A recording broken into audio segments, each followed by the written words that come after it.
কোনদিন কাবাগরের সামনে গেলে বা কোন আত্মীয় স্বজন গেলে বলবেন, কাবাগর দেখার সাথে সাথে প্রথম যখন কালো অংশটা চোখে পড়বে, যখন আপনি মসজিদে হেরমের গেট দিয়ে ঢুকবেন, যখন ওই Fahad gate, king Fahad gate আছে, যখন ঢুকবেন অনেক দূর থেকে কালো কালো কাবাগরের একটু একটু দৃশ্য ভেসে উঠবে চোখের সামনে।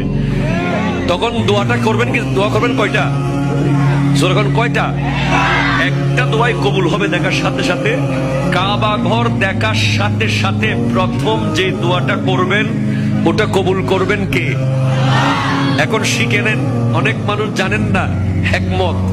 আপনি একটা দোয়া করবেন, একটাই শেষ, একটা সুযোগ পাবেন আপনি, কিন্তু আপনি এমন এক দোয়া করবেন যেন যতদিন ওখানে থাকেন প্রত্যেক দোয়া কবুল হয়ে যায়।